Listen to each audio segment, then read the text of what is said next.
Olá a todos, meu nome é Rafael Noll, e bom, hoje eu tô aqui para trazer um vídeo sobre o Repository Pattern. Eu fiquei devendo esse assunto lá no primeiro vídeo de como construir uma API usando apenas as libs nativas do Node. Eu comentei lá que a gente ia usar o Repository Pattern, porém eu quis trazer um vídeo separado, tanto para dar uma atenção a mais pro Repository Pattern, como para não deixar um vídeo muito grande, extenso, como ficou aqueles lá. Inclusive eu tô tentando encurtar um pouco os vídeos, porque eu senti que 1 hora de vídeo ficou um pouquinho grande. Mas bom, além disso eu queria agradecer a todos lá da turma do CC que compartilharam os vídeos. Inclusive a gente tá recebendo agora bastante view. Bastante view entre aspas, né? Eu acho que tá em 50 views, mas me deixou muito feliz, então meu muito obrigado a todos vocês. E eu não vou enrolar muito mais, então bora pro código. E aqui estamos nós novamente na telinha do nosso VS Code. Deixa eu abrir um terminal aqui primeiro. Opa, aí, beleza. Eu vou começar criando a nossa famosa pasta source e o nosso index, que vai ficar a saída do nosso controller. Deixa eu criar aqui uma pastinha de controllers, e dentro da pastinha nós vamos ter o product controller.js. Product controller, beleza, tá certinho. Criar aqui nosso product controller, product controller, e vai ser o método index. Beleza. Eu só vou criar as pastinhas aqui primeiramente, depois eu explico tudo certinho como vai funcionar isso aqui. Criar o nosso mock, né, que é o nosso meio que simulador de base de dados, uma base de dados falsa, apenas para a gente testar. Vai ser products.js. Criar aqui o module.exports. Ele vai exportar a nossa base de dados, que vai ser um array com produtos. No caso, criar um iPhone price vai ser 2.000, 3.000. E botar mais 2 produtos. Vai ter o iPad. Não sei se é assim que escreve iPad, mas tudo bem. E o Vision Pro. Eu tô botando os produtos da Apple porque eu fiquei com Vision Pro na cabeça. 6.000. Beleza. Vamos aqui no nosso Product Controller e vamos importar agora o nosso mock. Const products é igual a require mock barra products. Beleza. Além disso, vamos exportar aqui o nossa class, nosso controller, modules, meu Deus, module.exports é igual a new product controller. Eu estou exportando com o new product controller porque a gente está trabalhando com o singleton, ou seja, eu quero apenas uma instância desse controller aqui na minha aplicação inteira, por isso esse new product controller. Bom, como eu expliquei lá nosso primeiro vídeo lá sobre a API do Node, a gente vai usar esse padrãozinho aqui, ó, que é, por exemplo, o index. O que o método index dentro do controller vai fazer? Ele vai retornar todos os registros. Nesse caso, como é um controller de produtos, ele vai retornar todos os produtos.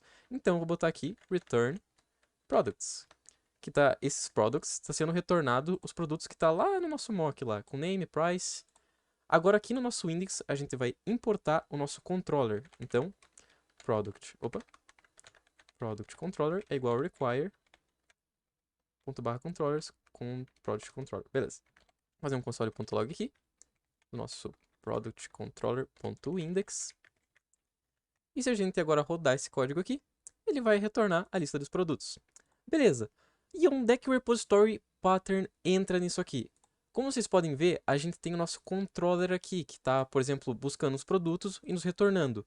Porém, o nosso controller, ele não devia saber disso, ele não devia ter um contato direto com a nossa base de dados. Por quê? No controller é onde vai ficar toda a nossa regra de negócio.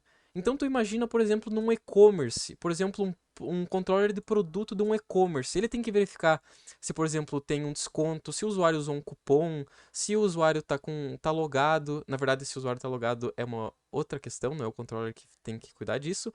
Mas, por exemplo, ele vê se tem cupom, se tem desconto, dele calcula, por exemplo, quanto que vai ficar o produto.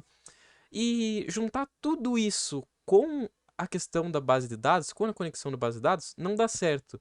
Nesse caso aqui, a nossa base de dados é um mock, apenas um array que a gente retorna, então é tranquilo de gerir. Mas imagina agora que a gente tivesse aqui, sei lá, 100 linhas apenas de regra de negócio e ainda no meio de tudo isso a gente teria que por exemplo, fazer uma conexão com o banco de dados, daí retornar os dados da nossa base de dados, não daria certo. Então, o repository pattern ele serve para a gente adicionar uma camada a mais na nossa aplicação, que são o próprio repository. Então, em vez do controller, ter acesso direto à nossa base de dados, a gente vai adicionar uma camada a mais. O repository pattern é basicamente isso, é uma camada a mais entre o nosso controller e a base de dados. O nosso controller ele não pode ter contato com a nossa base de dados.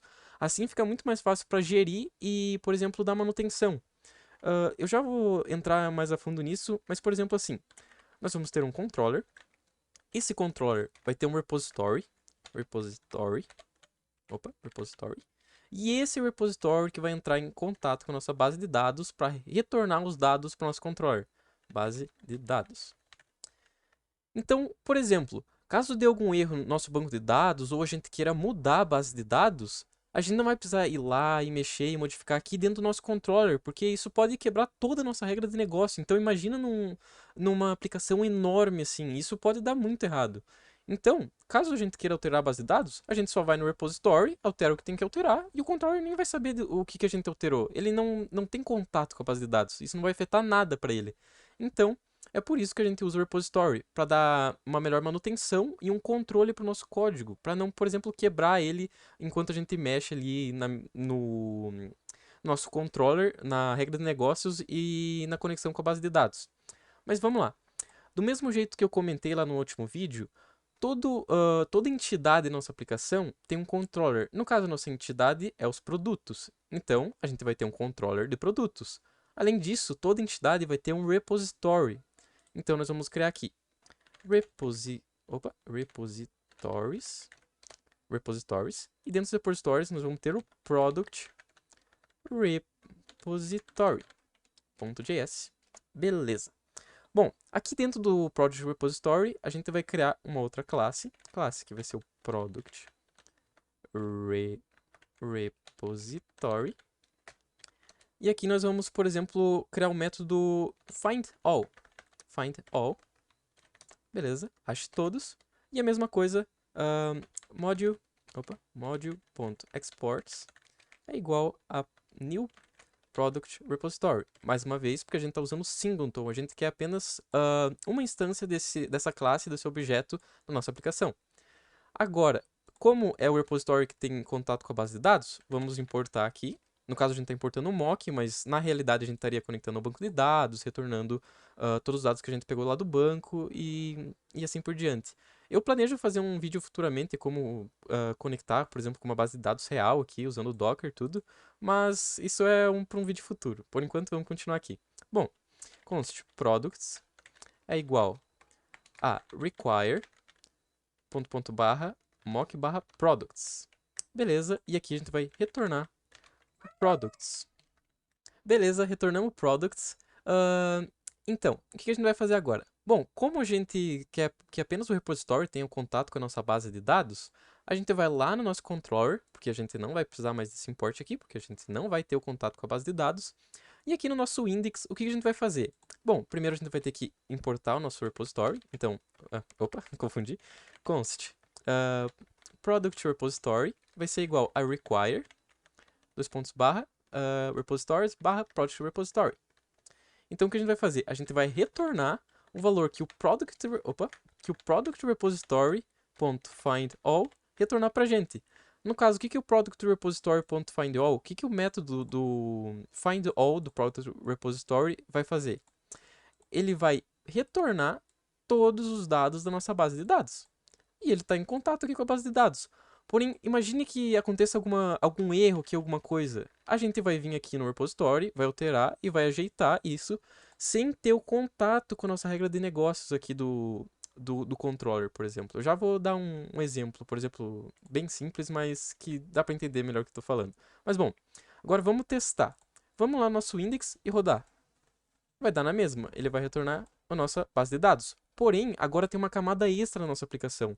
Tem um repository, é ele que está cuidando dessa parte de estar em contato com a base de dados. Então, digamos que aqui no nosso, por exemplo, nosso index ele tem uma verificação. Por exemplo, autenticado. Vou botar em português mesmo. If autenticado. Opa. If autenticado, ele vai retornar isso aqui.